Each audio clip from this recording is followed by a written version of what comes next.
Are you stressed? I have 5 food suggestions that can actually help you with your stress levels. Stay tuned.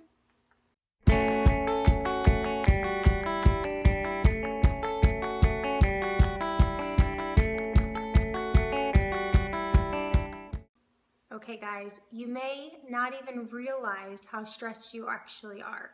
You know, I started working when I was 12 years old, and from that moment till about a year ago, I was going. I have 2 daughters, 14 and 12, and I put myself through college with up to 3 jobs, and I was handling it beautifully, at least I thought.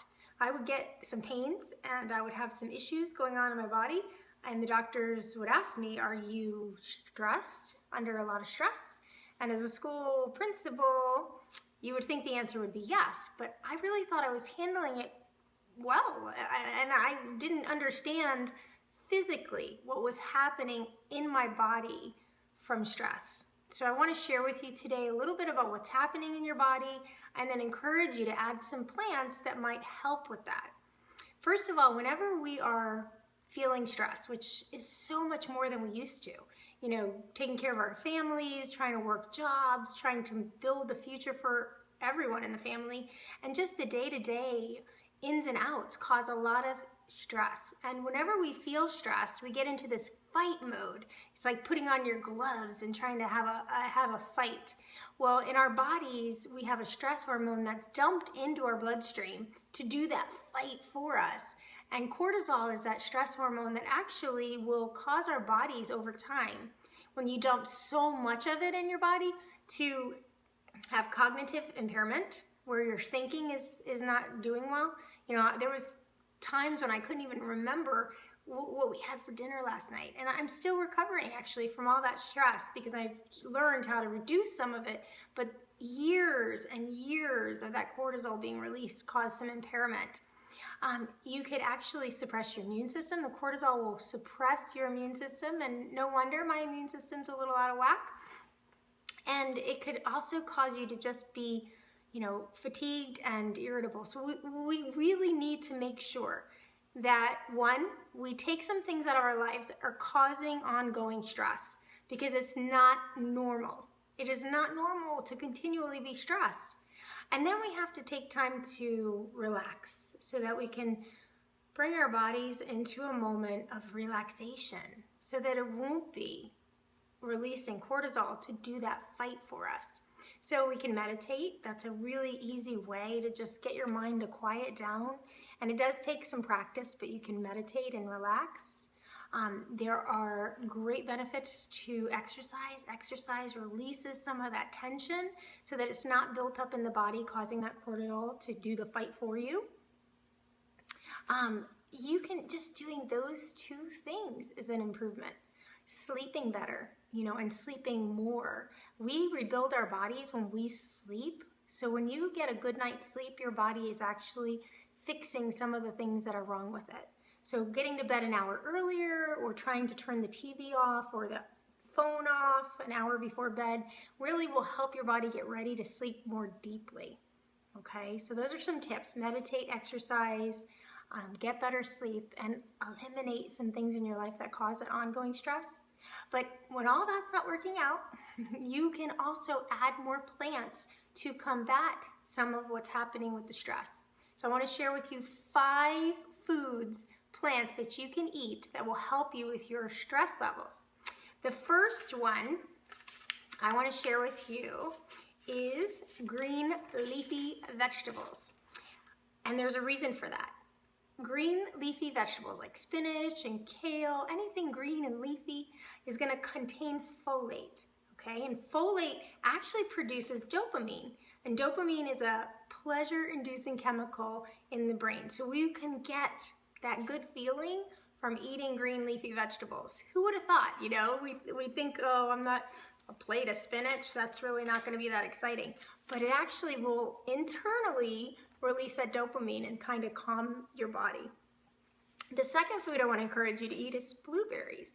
There are lots of antioxidants in all kinds of fruits and vegetables, but blueberries are very high and antioxidants. And when you have antioxidants in your body, they will do the fight for you instead of you trying to fight some of those things that are happening.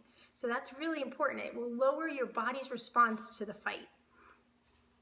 Blueberry eaters actually have a boost in natural killer white cells. So we have that proven, and it's really important to keep those white cells that are killers to things that are bad in our body high, and blueberries will do that, and that will help in the role of immunity. Pistachios, okay? Pistachios, another plant food, but they actually, just the act of opening the pistachios and taking the time, because that takes a little bit of time, right? To open the little nutshell, that's gonna take some time. And instead of, eating a chip back and forth, real quickly, a bag of chips, you actually have to slow down to open the pistachios. So that's a trick, because you can actually relax while eating the pistachios, and it'll take a little longer to eat those pistachios than it would some food that's not good for you. Another food I want to share with you is seeds, sunflowers, flax, hemp seed, all kinds of seeds are good to add to salads or to smoothies, because those seeds have higher levels of magnesium, and magnesium will alleviate some of that depression, some of that fatigue, and some of that irritability. Okay, so those are things that magnesium does for us in our bodies. The fifth food, avocado.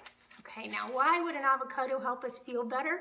Well, avocado actually makes you feel fuller. So there was actually a study done at Loma Linda University in 2014, and for the people that they gave a half avocado to at lunch, they actually showed not being as hungry and snacking as much after lunch. 40% of them had less snacking going on. Or I'm sorry, 40% less snacking happening for the people that were eating the avocado.